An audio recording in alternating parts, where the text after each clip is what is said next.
Hi friends, எல்லாருக்கும் வணக்கம். உங்களுடைய ஃபோனில் நெட் ஆனில் இருக்கணும். ஆனால் வாட்ஸ்அப்பில் உங்களுடைய ஃப்ரெண்ட்ஸ் மெசேஜ் பண்ணால் ஒன் டிக் தான் வரணும்.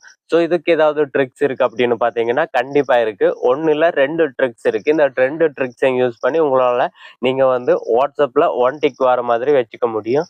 ஆனால் நீங்கள் மற்றபடி உங்களுடைய இன்ஸ்டாகிராம் பார்க்கலாம், ஃபேஸ்புக் பார்க்கலாம், யூடியூப் பார்க்கலாம். இந்த மாதிரி நீங்கள் எல்லாமே பார்க்கலாம். ஏன் குரோமில் கூட உங்களால் வந்து யூஸ் பண்ணிக்க முடியும். ஆனால் உங்களுடைய வாட்ஸ்அப்பில் மட்டும் நீங்கள் யார் மெசேஜ் பண்ணாலும் ஒன் டிக் தான் வரும். ஸோ அது எப்படி வைக்கிற அப்படின்றத தான் இந்த வீடியோவில் பார்க்க போகிறோம்.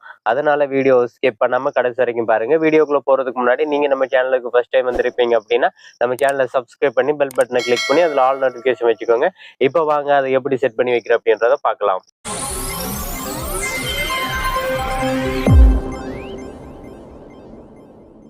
ஓகே ஃப்ரெண்ட்ஸ், இதுக்கு ஃபஸ்ட்டு நீங்கள் உங்களுடைய ஃபோனை கையில் எடுத்துக்கோங்க. ஃபோனை கையில் எடுத்துட்டு அதில் வாட்ஸ்அப் ஓப்பன் பண்ணிக்கோங்க. வாட்ஸ்அப் ஓப்பன் பண்ணிவிட்டு மூலையில் இருக்கிற இந்த 3 டாட்டை கிளிக் பண்ணுங்கள். கிளிக் பண்ணிங்க அப்படின்னா இதில் பாருங்கள், உங்களுக்கு செட்டிங்ஸ் அப்படின்னு இருக்கும். அந்த செட்டிங்ஸ் ஆப்ஷனை கிளிக் பண்ணுங்கள். கிளிக் பண்ணிங்க அப்படின்னா அப்படியே ஸ்க்ரோல் டவுன் பண்ணி வாங்க. ஸ்க்ரோல் டவுன் பண்ணி வந்தீங்க அப்படின்னா இதில் ஸ்டோரேஜ் அண்ட் டேட்டா அப்படின்னு சொல்லியிருக்கோம். அதை கிளிக் பண்ணுங்கள். அதை கிளிக் பண்ணிங்க அப்படின்னா இதில் பாருங்கள், உங்களுக்கு கீழே வந்து ப்ரௌசி அப்படின்னு சொல்லியிருக்கோம். அதை கிளிக் பண்ணுங்கள். அதை கிளிக் பண்ணிங்க அப்படின்னா இதில் பாருங்கள், உங்களுக்கு இந்த மாதிரி தான் இருக்கும். செட்டப் ப்ரௌசி அப்படின்னு இருக்கும். அதை கிளிக் பண்ணுங்கள். அதை கிளிக் பண்ணிங்க அப்படின்னா உங்களுக்கு இந்த மாதிரி தான் வரும். இதில் பார்த்தீங்கன்னா உங்களுக்கு மேலே ஒரு பாக்ஸ் கொடுத்துருப்பாங்க. அந்த பாக்ஸை கிளிக் பண்ணி நான் சொல்கிற மாதிரி டைப் பண்ணிக்கோங்க. 1.1.1.1 அப்படின்னு சொல்லி டைப் பண்ணிக்கோங்க. டைப் பண்ணிவிட்டு இப்போ நீங்கள் வந்து கீழே பார்த்தீங்கன்னா இருக்கிறது எல்லாமே டிஃபால்ட்லேயே இருக்கட்டும். அது அந்த மாதிரி வச்சுட்டு நீங்கள் டன் கொடுத்துருங்க. கொடுத்துட்டு இப்போ பேக் பண்ணிக்கோங்க.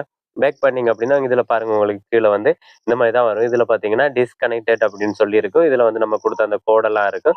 ஸோ இந்த மாதிரி தான் இருக்கும்.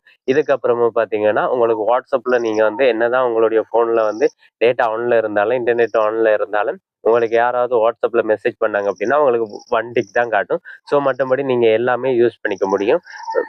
வாட்ஸ்அப்பை தவிர மற்ற எல்லாமே நீங்கள் இந்த மாதிரி யூஸ் பண்ணிக்க முடியும்.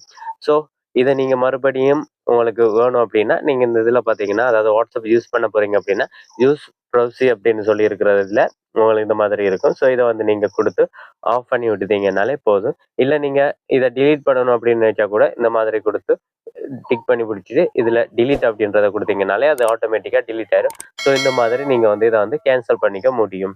ஓகே கைஸ், இப்போ செகண்ட் மெத்தட்டை பார்க்கலாம். இதுக்கு நீங்கள் சிம்பிளாக உங்களுடைய வாட்ஸ்அப் இந்த மாதிரி டிக் பண்ணி பிடிங்க. டிக் பண்ணி பிடிச்சது இதில் பார்த்தீங்கன்னா உங்களுக்கு ஆப் இன்போ அப்படின்னு சொல்லி வரும். அந்த ஆப் இன்போவை கிளிக் பண்ணுங்கள்.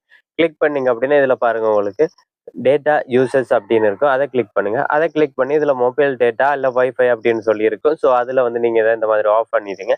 ஆஃப் பண்ணிவிட்டு மறுபடியும் உங்களுடைய வாட்ஸ்அப் ஓப்பன் பண்ணிக்கோங்க. ஓப்பன் பண்ணும்போது உங்களுக்கு இந்த மாதிரி பாருங்கள், வாட்ஸ்அப் கேனாட் யூஸ் நெட்வொர்க் அப்படின்னு சொல்லி இருக்கும். ஸோ இந்த மாதிரி பண்ணியிருந்தனால என்ன ஆகும்னா உங்களுடைய வாட்ஸ்அப்புக்கு வந்து இன்டர்நெட் போகாது. ஸோ இன்டர்நெட்டை நம்ம வந்து கட் பண்ணி விட்டுதோம். அதுக்கப்புறம் உங்களுடைய வாட்ஸ்அப்பில் நீங்கள் மெசேஜ் பண்ணாலும் போகாது, மற்றவங்க மெசேஜ் பண்ணாலும் உங்களுக்கு வராது. ஓகே கைஸ், இந்த 2 ட்ரிக்ஸுமே உங்களுக்கு ரொம்ப யூஸ்ஃபுல்லாக இருக்கும். இந்த 2 ட்ரிக்ஸில் எது உங்களுக்கு ஒர்க் ஆகுது அப்படின்றத கமெண்ட்ல சொல்லுங்கள். அப்படியே இந்த வீடியோவை உங்கள் ஃப்ரெண்ட்ஸுக்கும் ஷேர் பண்ணிவிட்டு நம்ம சேனலை சப்ஸ்கிரைப் பண்ணி சப்போர்ட் பண்ணுங்கள். அடுத்த வீடியோவில் சந்திப்போம்.